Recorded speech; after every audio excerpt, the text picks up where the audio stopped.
Vocês não querem um encontro comigo. Vocês não querem uma vida comigo. Vocês querem os benefícios. Eu não vim para o encontro espiritual. Eu não vim em busca do que Deus tem para me dar. Eu vim para me satisfazer. Se não me satisfizer, então isso não teve nenhum sentido para mim. Eu não vou àquele encontro porque eu não vejo satisfação para mim. Não existe prazer na congregação com outras mulheres, com amigas, com irmãs, com mulheres numa mesma jornada, numa mesma busca. Eu não vou para contribuir, eu vou para receber. Lavem os meus pés. Eu não vou para doar, eu vou para receber. Lavem os meus pés. Quebrem perfume aos meus pés ou sobre a minha cabeça. Eu sou merecedora de glória, de atenção, de aplausos. E nós somos, falamos dos nossos filhos, mas nós somos uma geração muito carente de aplausos, muito carente de reconhecimento. Eu não estou disposta a doar. Eu estou muito desejosa de receber. Aí o povo vai atrás de Jesus e diz: o que o Senhor tem para me dar? E Jesus, imediatamente reconhecendo, diz: vocês não estão me buscando. Vocês querem as coisas que eu faço. E o diálogo continua. Verso 28. Quando faremos, ou o que faremos para realizar as obras de Deus? E Jesus respondeu: a obra de Deus é esta, que vocês creiam naquele que Ele enviou. Então eles disseram: que sinal, atenção amigas, que sinal o Senhor fará para que vejamos e creiamos no Senhor? O que o Senhor pode fazer? Quando foi que Jesus fez aquela grande maravilha de multiplicar pães e peixes? Quando? Foi ontem!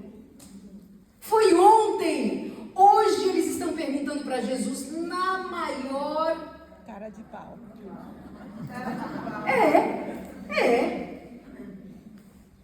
Faça alguma coisa para que nós vejamos e creiamos.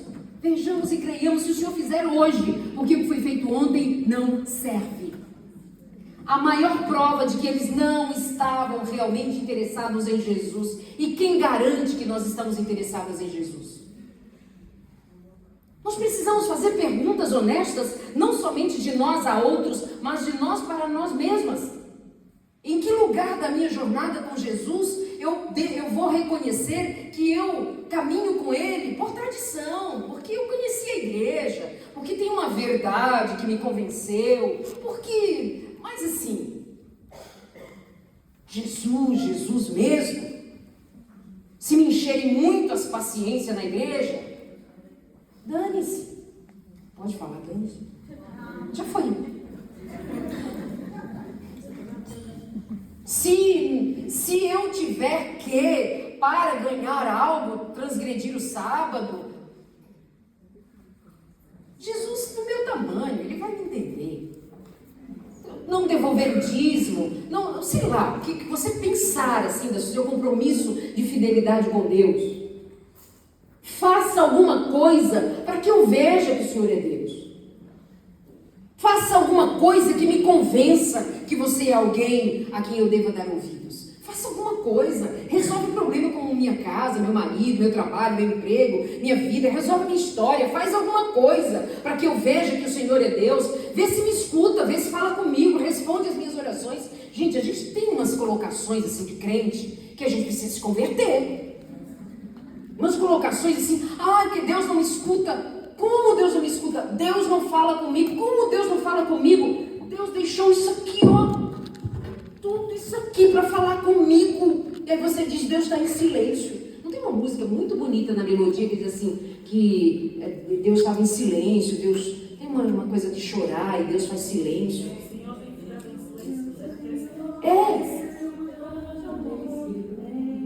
Não é linda? Não, meu amor, Deus nunca ficou, nem nunca ficará em silêncio. A canção é linda, mas é mais a melodia do que a teologia dela. Jesus nunca ficou em silêncio. Dalis, mas teve 4 anos de silêncio.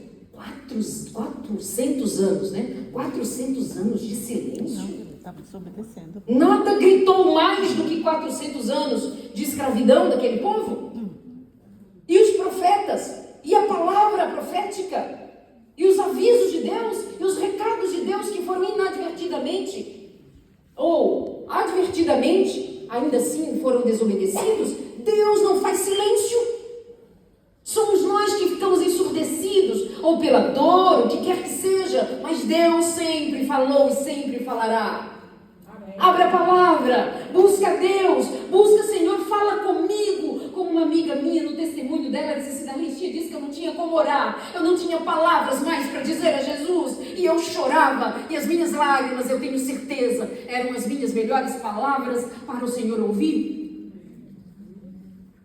Abre a palavra. Comunga com Deus na palavra, aprende com Deus, nutre a tua alma com a palavra de Deus. Busca o Senhor aqui, onde Ele encontrar da leite, mas eu não tenho tempo de ler, ou eu não gosto de ler, eu não consigo ler. Eu não sei como te ajudar, porque você tem um Deus que gosta de escrever. Eu sinto muito, mas eu não fui feliz quando eu disse para ele, eu estou cansada de ler, ou eu não ler. Não é o meu caso, mas usando um exemplo mas desculpa, Deus gosta de escrever, Ele escreveu tudo isso aqui. Tudo isso aqui está escrito. Isso é Deus falando. É abrir a Bíblia e entrar na audiência com Deus. Ele vai falar, Ele fala. Amém. Mas quando é que nós não ouvimos a Deus? Quando nós estamos obcecados pela nossa vontade. Quando nós estamos obcecados por ouvir o que nós queremos ouvir. E então sou eu quem ainda chega a Deus e diz, faça alguma coisa para que eu veja e creia que o Senhor é Deus. Faça alguma coisa. Não é suficiente olhar para a cruz. Olha para a cruz e vê o que Ele fez. Vê o que o Senhor fez na cruz e o que Ele fez na cruz. Não é suficiente. Não é suficiente o que Jesus Cristo fez. Não é suficiente ter o meu nome escrito no livro da vida. Não é suficiente, ao que parece, aqueles que entregaram a vida por Jesus, como no caso de Filipa e tantos outros, eles entenderam que não havia nada que esperar de Deus, para além de celebrar que o seu nome estava escrito no livro da vida, e isso basta. Isso basta, isso basta. Eu estou dizendo para você o que a palavra declara. Basta que tenhamos o nosso nome escrito no livro da vida. Foi isso que fez homens e mulheres se entregarem. E mesmo aqueles que outrora eram irreverentes ou não tinham conhecimento da plenitude desse evangelho vivo, como até mesmo o apóstolo Pedro, outrora sabedor, muito cheio de agir, de fazer. O mesmo João, filho do trovão, mas que torna-se amável, discípulo amável, que foi se quebrando, aprendendo com Jesus e sendo transformado por Ele. Pedro outrora não vai ser mais aquele que diz, Senhor, eis-me aqui, Senhor, deixe que eu me lavo inteiro, Senhor, eu faço, nem mesmo aquele que negou a Jesus. Não, eu não conheço. Depois Pedro será encontrado sendo morto por causa do nome de Cristo, de cabeça para baixo, dizendo, eu não sou digno de morrer da mesma forma que o meu Senhor morreu. Eu ouvi alguns de vocês tratando daquela máxima do apóstolo Paulo, dizer, o bem que eu quero fazer eu não faço. O mal que eu não quero fazer eu faço. Uma tensão entre a natureza pecaminosa e a nova natureza que está sendo forjada, uma luta de alma, mas de alguém que for encontrado por Jesus de maneira tal que teve a sua vida completamente mudada, ao ponto de mais adiante ele dizer, já não vivo eu, mas Cristo vive em mim. Uma tensão que é resolvida a cada dia que passa, de um homem que vai se deixando morrer em Cristo para andar em novidade de vida pela obra que o Espírito Santo faz. Não pare no texto.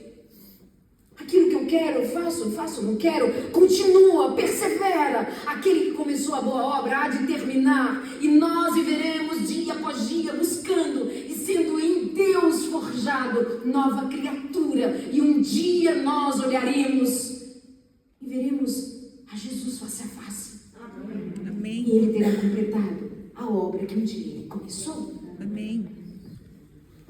Faça alguma coisa.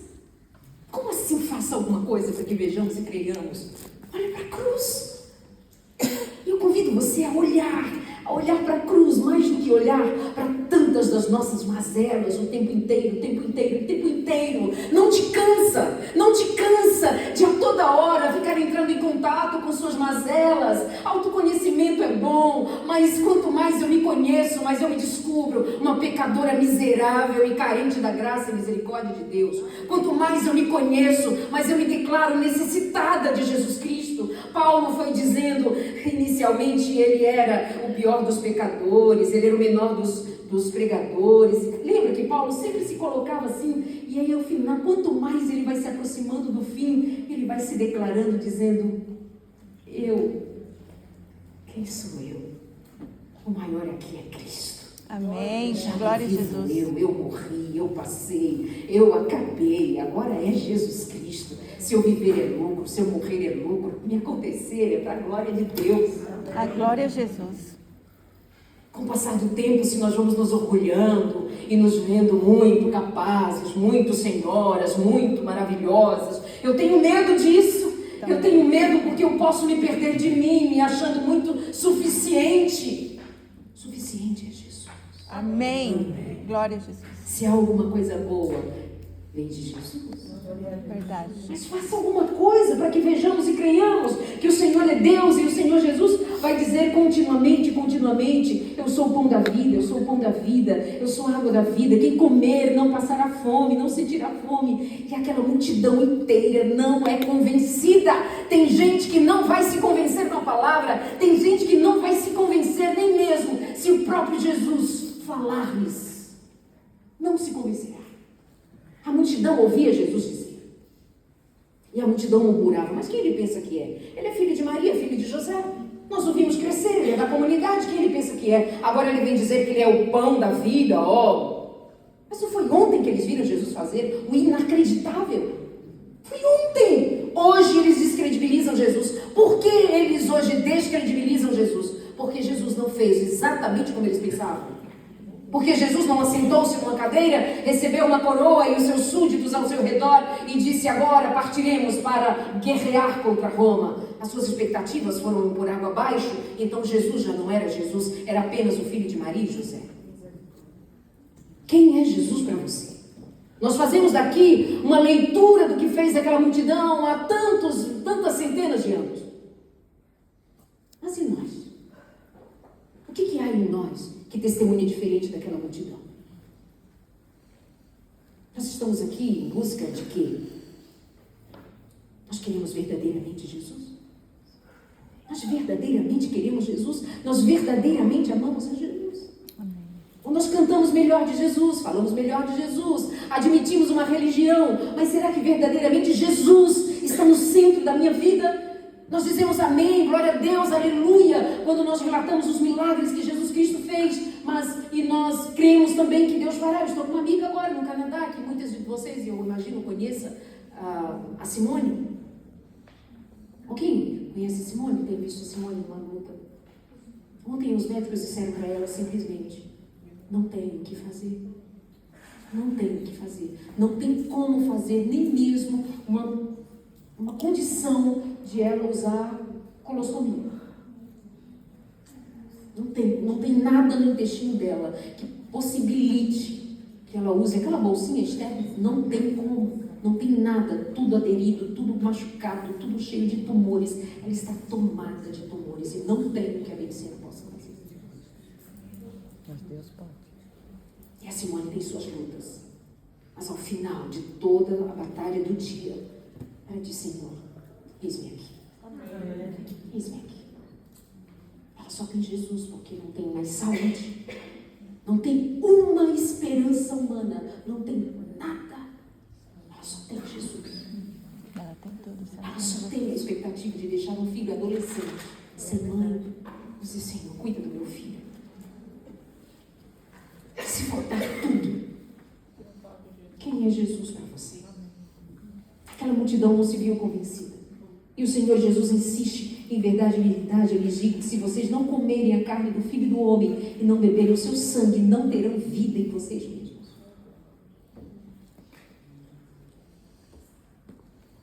Quem come a minha carne e bebe meu sangue tem a vida eterna, e eu ressuscitarei no último dia, pois a minha carne é a verdadeira comida, o meu sangue é a verdadeira bebida. Quem come a minha carne e bebe meu sangue.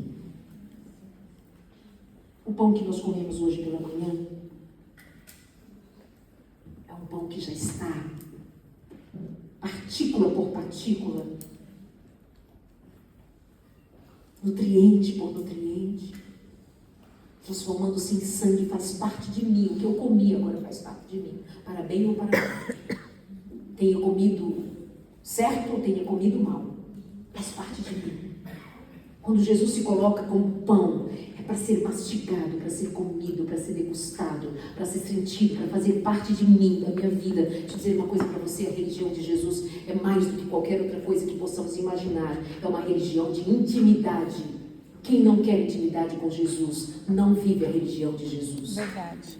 Intimidade. Jesus quer fazer parte da minha vida, dos meus relacionamentos. Jesus quer fazer parte de todas as instâncias da minha existência. Mas a muitos de nós, seria mais fácil para nós termos um Jesus e uma religião que eu tenha Jesus agora pela manhã. Vamos ver, então, até meio-dia. Pregador, termina rápido. Meio-dia, preciso ir para casa, preciso comer, preciso tocar a minha vida. Mais tarde eu tenho meu programinha. Talvez eu dormir, olhe lá. Talvez eu vá até sair, quem sabe até de vez em quando fazer umas compras, comer fora, vou comer fora. Eu não sei aqui na Europa, mas andam me dizendo por aí que tem muitos de nós agora que já não se importa mais de guardar o sábado. Cozinha lá, passa e sai para comer no restaurante. Se faltou uma coisinha, passa ali, compra, vai no shopping, não sei. Acho que não por aqui. Talvez em Marte, onde eu fui fazer um congresso também. Então, eu preciso retomar sempre para esse lugar. A religião de Jesus é uma religião de intimidade. Logo mais à noite, depois do pôr do sol, à noitinha, não sei cá, não hoje que nós estamos por aqui, mas eu vou ficar até horas e horas da madrugada vendo Netflix, eu vou assistir filmes, séries, e é um tal de dorama, né? Assim faz, não sei, um tal de dorama, e mulheres apaixonadas por doramas, e filmes, e séries amorosas, românticas. Ei!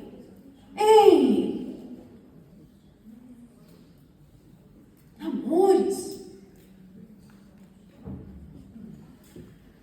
Aí a gente diz, glória a Deus, aleluia, quando falamos de Jesus ser poder para curar, para restaurar, para expulsar demônios. Amados, nós precisamos de milagres mais simples.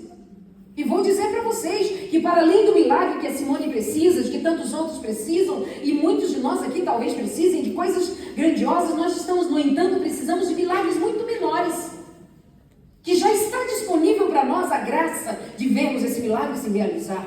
Quantos de nós tem preguiça ou qualquer outro nome que se dê a estudarmos meia página de uma lição da escola sabatina? E nós dizemos assim, Deus, glória a Deus, porque Deus curou, Jesus curou na manhã de sábado aquele homem paralítico há 38 anos, porque outra manhã de sábado Jesus curou uma mulher que andava encurvada há 18 anos, possuída de demônios. Glória a Deus, creio em Deus, Deus faz maravilhas. É o mesmo Deus que tem poder e está disponível para fazer a maravilha de te levar a estudar pelo menos meia página de um papel A4, ofício, sei lá como é que você chama, meia página, uma pergunta por dia, às vezes 2 no máximo, uma consulta rápida, meia página. Eu vou dizer para você que uma mulher que não tem um tempo de responder ou de pesquisar um texto bíblico, de fazer uma leitura rápida, de fazer uma oração rápida que seja, não é possível. Musiquinha já é para terminar, mas eu ia falar meia hora está carecendo de milagre. Tá ou não tá? Está carecendo de milagre. Você está paralítica espiritualmente. Você está aleijada espiritualmente. Você está possuída. Não estou dizendo de espírito de demônios, mas você está possuída. Distração. Distraídas. Atraídas a outros deuses, a outros prazeres, a outras alegrias. Nós precisamos de cura. Meu orgulho, minha vaidade, meu ego, eu preciso de cura. Mas quando o Senhor diz em verdade, eu lhes digo, se vocês não comerem a carne do Filho do Homem, ele está falando de uma intimidade tal que como o pão que eu comi faz parte de mim, está na minha carne. Jesus Cristo quer estar na minha carne, visitar a minha carne, estar em mim, na minha mente, no meu corpo, na minha alma. Olha essa citação, eu deveria ter passado para os meninos, para nós lermos juntas aqui, mas deixa eu ler aqui três textos muito rapidinhos aqui, ó, que vai falar do poder da palavra de Deus. Está em um livro só, especialmente o livro Educação. Diz assim, ó, no estudo da Bíblia, atenção aqui, ó, senão a tia não libera vocês para o almoço. No estudo da Bíblia, a alma convertida come e bebe o sangue do Filho de Deus. No estudo da Bíblia, a alma convertida come a carne e bebe o sangue do Filho de Deus.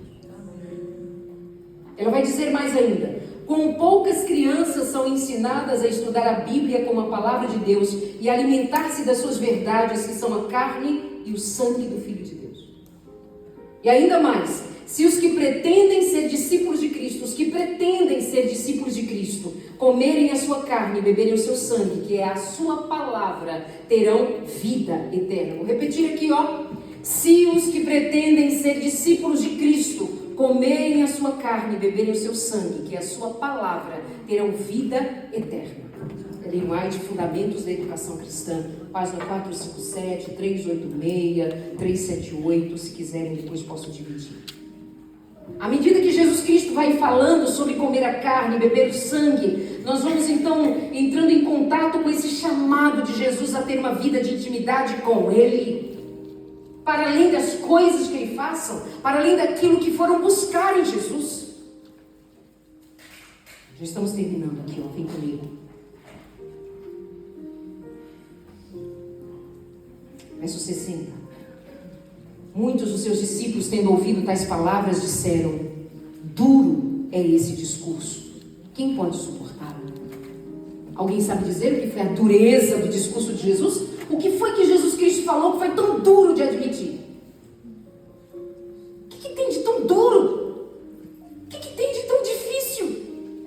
O que, André? O que, Sônia? Cadê a Sônia? Eu não estou vendo a Sônia. Aqui. Aqui. Uma das. Ela está de cabeça baixa. 4, 5. Ei, Sônia, o que foi, Sônia?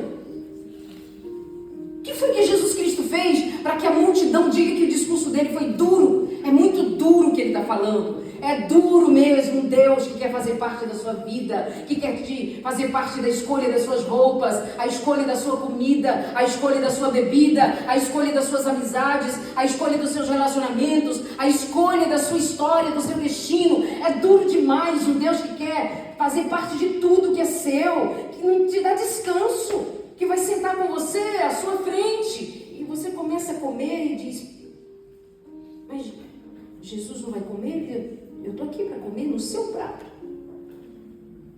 Não é você comer num prato e Jesus comer no outro. Ele quer comer no meu prato.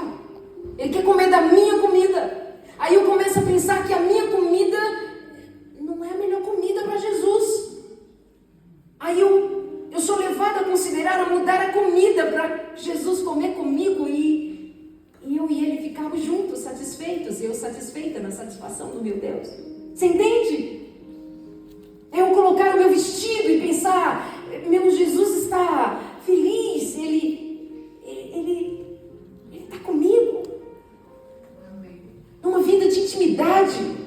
Não é um Deus que eu ponho numa caixinha numa manhã de sábado, quem sabe em algumas outras horas do sábado, mas logo, Jesus, você me dá licencinha que eu vou ali, eu vou comer, beber, vestir, andar e ser como eu quero ser. Sábado a gente se encontra de novo, tá bom? Eu venho aqui, bato o cartão. Mas eu não quero você. Eu não quero. Então é muito duro um Jesus que quer intimidade assim. É muito duro uma religião assim. Ah, que chato. Se mete na minha vida. Eu como, que não como, que bebo. Ah, que chato. Me deixa, me larga. A multidão vai embora. Não teve a sua satisfação atendida. Não teve o seu desejo satisfeito. Esses escandaliza você? Disse Jesus.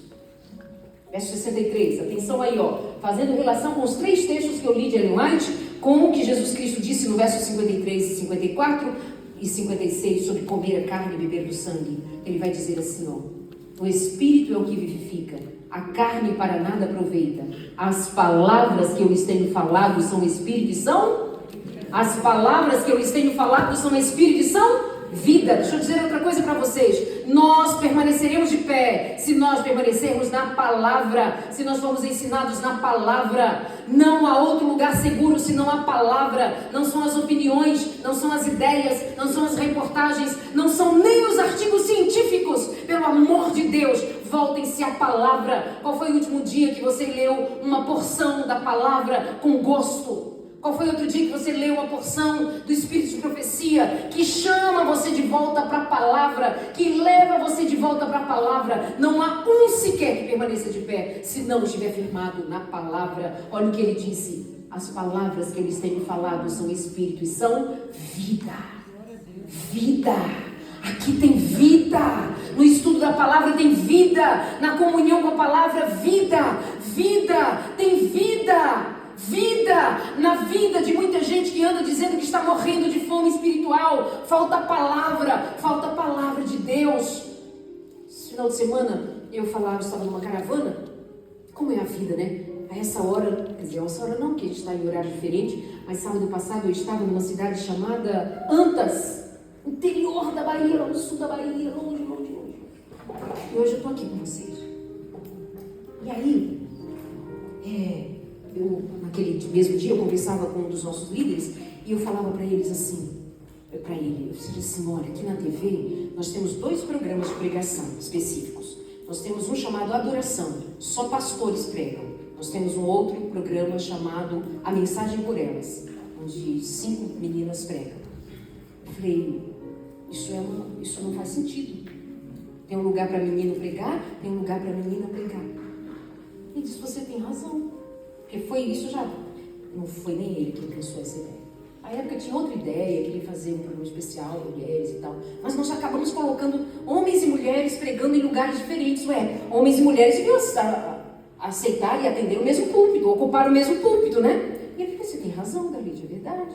É um ponto para a gente pensar, para a gente resolver. E aí depois assim, continuamos conversando e diz assim, mas também tem uma coisa, né? A gente tem poucas mulheres que pregam assim a Bíblia. Para além de termos de família, relacionamento, que é uma bênção, bem dizendo. Mas a gente tem poucas mulheres que pregam Apocalipse. Por exemplo, profecias. Esses assuntos mais densos.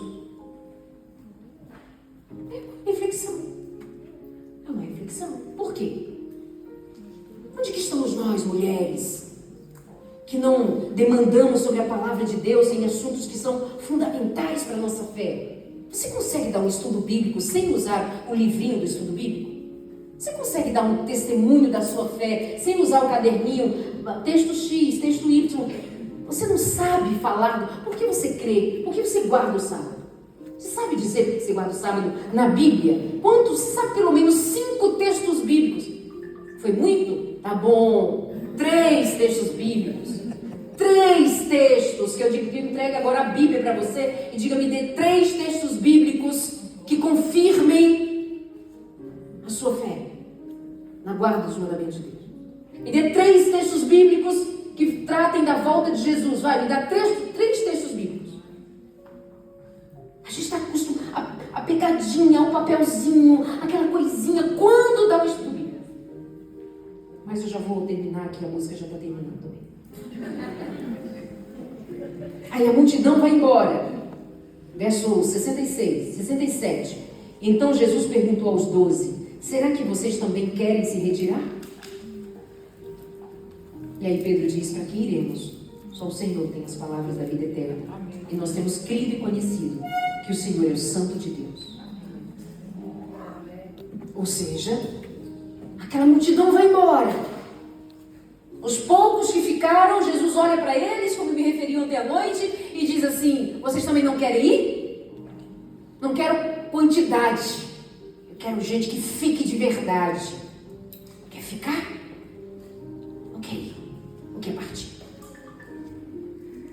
onde iremos? Pedro vai dizer, ainda em referência à palavra, Pedro diz, para onde iremos? Só tu tens as palavras da vida eterna. As palavras da vida eterna estão aqui. O Senhor não me chamou para achar nada, para ter opinião de nada. O Senhor me chamou para me submeter à palavra. O Senhor não me chamou para andar em busca das minhas satisfações.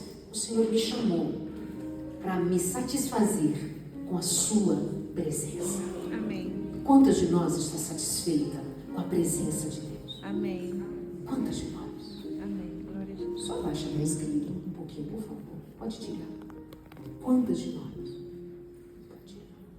Quantas de nós? O que o Espírito testifica ao seu coração hoje? Essa reunião de mulheres veio para ser mais um encontro, ou será a oportunidade de Jesus falar alto e bom som ao meu coração e me chamar de volta a uma vida de intimidade, de entrega, de amor? Peço encarecidamente ao Senhor que, em nome de Jesus Cristo, nos visite, nos convide com amor e que eu não resista, que seja despertada em mim paixão, que eu viva apaixonada por Cristo Jesus. Que haja declaração em minha alma que pode me faltar o que for, que pode me faltar até mesmo o pão ou a vida. Eu não troco nada, eu não deixo Jesus por nada. Amém. Nada. Glória a Jesus. Jesus é minha satisfação. Amém, Jesus. Aquela história da Perpétua. Perpétua tinha um filho pequeno. Ela também tornou-se protestante. Ela apaixonou-se por Jesus. E disseram para ela, ou você abandona a sua fé, ou você também será morta. Ela disse, eu não retrocedo. O pai foi visitá-la enquanto ela estava presa. Ela disse, pai, o que é isso? Ele, perto dela era um jarro. E ele disse, um jarro, filha, mas você é louca. Você vai deixar seu filho, seu marido, seu pai. Eu já sou velho, sua mãe é velha. Você retroceda, abandona. E ela disse, jamais, pai, isso é um jarro. Ele não pode mudar a sua natureza. Eu sou cristã e não posso mudar a minha. Chegou o dia da morte dela. E então ela está ali esperando o seu algoz cortar-lhe a cabeça. E ela espera, íntegra, decidida. Não tem nada na minha vida, nem marido, nem filho, nem meus pais, nem nada neste mundo, nada tem mais significado do que eu amar a Jesus. E ela está esperando a morte. Há um silêncio. E a espada não vem. Ela olha para o lado, pega na folha da espada, traz ao seu pescoço e diz para o seu algoz, é aqui. É aqui. É desse tipo de mulher que eu quero me cercar na vida. De suas histórias, dos seus exemplos. Também aprendo com as suas quedas, mas aquelas que se mantiveram de pé me fazem crer que o mesmo Deus, o mesmo Espírito que atuou nelas, há de atuar em mim e em você. Não se renda às tentações do maligno, não se renda a Satanás, não se renda nem mesmo ao seu próprio coração. Seu coração mente, seu coração mente, suas emoções mentem. Ele pode dizer que o que você precisa não é exatamente o que você precisa, mas o que você mais precisa é de Jesus. Amém. É dizer em sua alma, é aqui que Jesus ocupa o primeiro lugar, é aqui que está o trono do meu Deus, é aqui o governo do Senhor na minha vida, o governo do Senhor na minha alma, o governo do Senhor na minha história, é aqui, Jesus Cristo aqui. Se não é uma espada cortando o meu pescoço, é o meu coração sendo quebrado e refeito nas mãos de Jesus, é aqui. A palavra que me molda, a palavra que me ensina, a palavra que me restaura, a palavra que me restaura é aqui na minha alma. A palavra de Deus, o Senhor, só Ele tem as palavras da vida eterna, só Ele tem cura, tem bálsamo para a minha vida, só Ele é meu Deus, só Ele, mais nada e mais ninguém. E em Cristo Jesus, Já não vivo eu, mas Ele há de viver em mim. Amém. Ao amado de minha alma cantarei. Por isso essa canção é uma declaração de amor a Jesus. Fica